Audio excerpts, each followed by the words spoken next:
Já se perguntou se Deus ama todos de forma igualitária?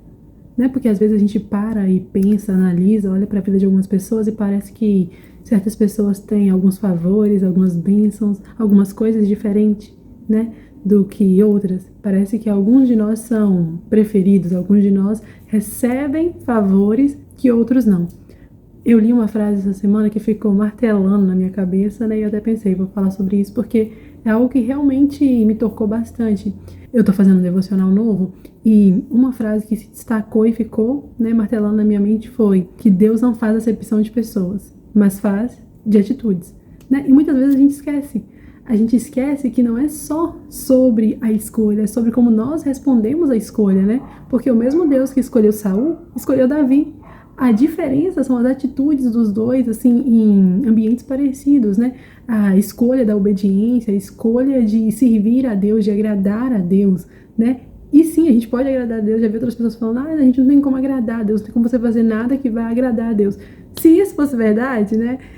Davi não seria um homem segundo o coração de Deus, um homem agradável a Deus, né? Só que nós sabemos que as nossas atitudes fazem diferença. Né, faz diferença porque é uma escolha. Você escolhe viver aquilo, você escolhe ser daquela forma porque aquilo é agradável ao Senhor. Né? Você escolhe fazer coisas que são boas diante dos olhos do Senhor, né? Assim como nós às vezes escolhemos fazer coisas que não agradam ao Senhor. Né? E eu fiquei pensando nisso que é uma verdade muito profunda, que às vezes a gente quer jogar toda a responsabilidade em Deus. É porque Deus não quis, Deus não quis me dar, Deus não quis fazer, Deus não, tipo assim, Deus tem preferidos, né? O Senhor escolheu outra pessoa, não eu. Mas, e quanto à nossa responsabilidade, né? Quanto ao que nós estamos fazendo diante disso? Eu gosto muito da parábola dos talentos, porque todo mundo recebeu talento, né? Quando o Senhor vai viajar, ele entrega talento para cada um dos seus servos, só que ele entrega conforme as suas capacidades. E o que resulta depois, quando ele volta, né? A questão não é quantos talentos eles receberam, nem quantos talentos eles fizeram. A questão é o que cada um escolheu fazer, né? Porque aquele que recebeu um único talento era o mais fácil de granjear, só que ele escolheu guardar o seu único talento. Tipo, ele só precisava fazer mais um, né? Era só mais uma coisa. Mas não, ele escolheu guardar. O que recebeu mais talentos, os dois que receberam mais, eles escolheram trabalhar em cima daquilo, eles escolheram desenvolver. E às vezes nós, né, como nessa mesma parábola, nós recebemos talentos espirituais, ou às vezes até talentos que não tem a ver exatamente com espiritualidade, né? Às vezes você recebe um talento do Senhor, um talento de administrar, um talento de ensinar, um talento de criatividade, de escrever, desenhar, não sei, né? Cada um de nós tem o seu próprio talento, mas às vezes nós escolhemos enterrar isso. Né? Você escolhe enterrar aquilo e assim como Saul, a gente escolhe enterrar aquilo para agradar outras pessoas, né? Saul ele também foi escolhido como Davi, mas né, ele focou demais na aparência, focou demais no que as outras pessoas iam pensar. Eu acho muito interessante que quando né, Samuel vai lá falar com ele, tá todo errado, fez tudo errado lá, o Senhor mandou matar todo mundo, deixou um vivo, deixou as coisas que ele achava né, relevantes. Mas aí o profeta vai falar com ele, exorta ele, fala tipo assim, você vai perder o trono, não tem? Você perdeu tudo agora, acabou, o Senhor já te rejeitou, acabou.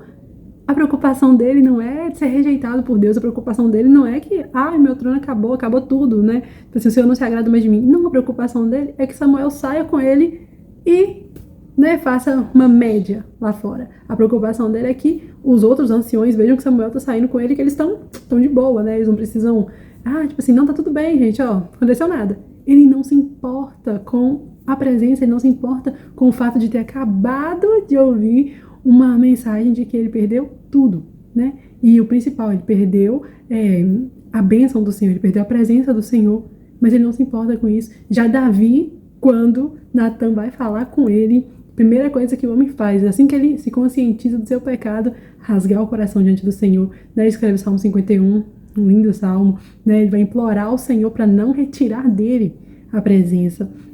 Então, sim, né? É sobre atitudes.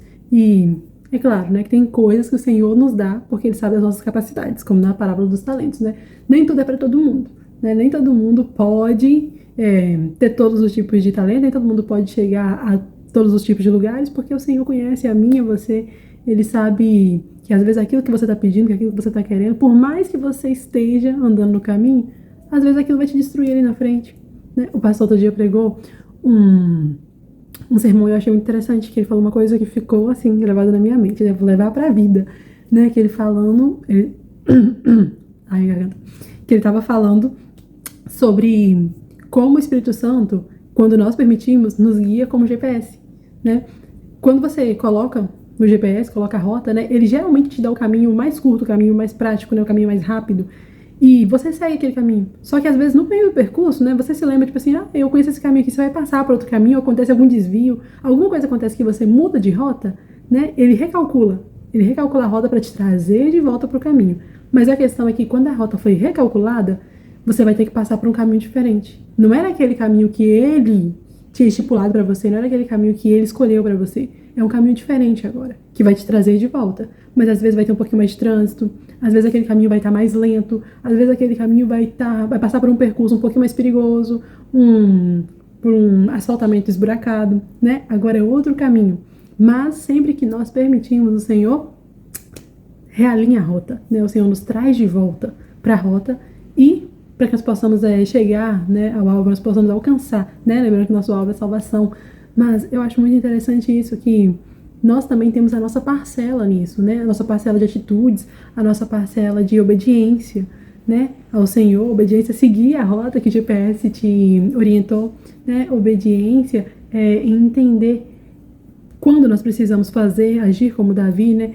Rasgar o coração, falar com o Senhor, entender que o Senhor tem coisas diferentes para nós, né? Que nem tudo que é para um é para o outro, até porque a armadura de Saul não cabe em Davi, né? É muito bom a gente saber que Deus não faz mesmo acepção de pessoa, que o Senhor ele é confiável o tempo todo, né? Você pode confiar nele o tempo todo, ele não é homem para mentir, não é filho do homem para que se arrependa, né? O Senhor não muda, né? É imutável, é constante, né? Sempre fiel. Só que fiel aos que são fiéis, né? Que às vezes a gente parece que esquece desse pedacinho, né?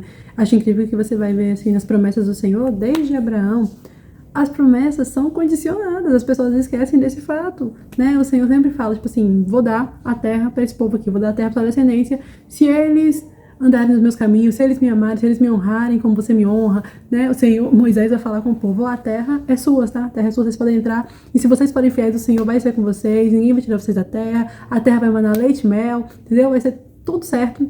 Se vocês pecarem também, se vocês transgredirem contra o Senhor, vocês vão pro cativeiro, né? Aí a gente vai ver o Senhor prometendo a Davi um trono eterno, que a gente sabe que se cumpre em Cristo. Mas o Senhor falando com Davi também. Se os seus descendentes andarem nos meus caminhos, né? Se me obedecerem, se me servirem como você me serve, serei com eles eternamente e tudo mais. Só que às vezes a gente esquece disso, a gente esquece da nossa parcela. Né? A gente pensa, tipo assim, Deus prometeu, então eu posso viver a minha vida do jeito que eu quero, que vai cumprir. Então, né? Lembra do GPS? É aquilo. Ele te prometeu, ele é fiel no caminho que ele projetou. Agora, se você quer sair por aí, assim, desviando de rota, infelizmente você vai ter que lidar com a consequência. E não é que Deus tá te punindo. Né? Não é isso. O Senhor é longânimo, muito misericordioso, porque vamos ser bem sinceros, né? Se ele fosse, assim, nos dar pelo menos um pedacinho do que a gente merece, seríamos todos dizimados. Mas não é que ele tá te punindo, é porque pecado gera consequência, né? Todo pecado gera consequência. Desde o primeiro pecado, gente, o pecado, ele traz em si uma coisa ruim, ele traz em si uma coisa que destrói a nossa carne, que fragmenta a nossa alma. O pecado traz consequência. Só que às vezes a gente quer, né, respaldar que o Senhor tem promessa para nós e que nós podemos viver a nossa vida de qualquer forma, e não é assim, né?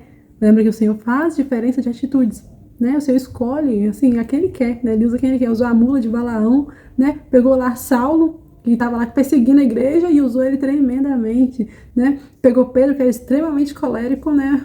Homem esquentadinho. E o Senhor usou ele da mesma forma, sabe? Da mesma forma que usava Moisés, que era paciente, da mesma forma que usava Jó, da mesma forma que, sabe? Ele não faz acepção de todo tipo de pessoa, da mesma forma que pegou lá, ó, Raabe, né? Que era prostituta, Ruth, que era moabita, né? Estrangeira, da mesma forma você usa a cada um de nós. Mas a questão é as nossas atitudes. É o que nós escolhemos fazer com aquilo.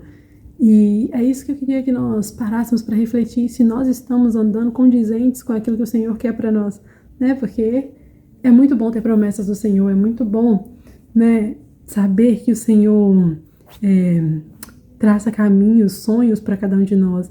Só que nós precisamos também atentar se nós estamos, sabe, obedecendo, se nós estamos seguindo a voz do Senhor, as orientações do Senhor. para que quando chegar lá na frente a gente não fique culpando Deus pelos nossos erros, pelas nossas consequências, né? Lembrando, assim, né, que o Senhor não está buscando pessoas perfeitas, em sua maioria, na verdade, em sua totalidade, né? Todas as pessoas que o Senhor escolheu, todas as pessoas que estão na Bíblia para nós e até fora da Bíblia, eram pessoas comuns, pessoas imperfeitas, pessoas com falhas que Ele transformou, mas eram pessoas com o coração disposto, sabe? Com o coração disposto a obedecer, pessoas que davam atenção aos conselhos do Senhor, pessoas que queriam fazer a vontade de Deus, né? Então não é sobre você ser perfeito, não é sobre quem você é sobre a sua disponibilidade de coração, de ouvir ao Pai, de seguir o Pai, de obedecer, né? E a minha oração para você hoje é que você se coloque nesse lugar de obediência e compreenda que não é só sobre quem você é sobre tudo que o Senhor pode fazer através da sua vida, se você permitir.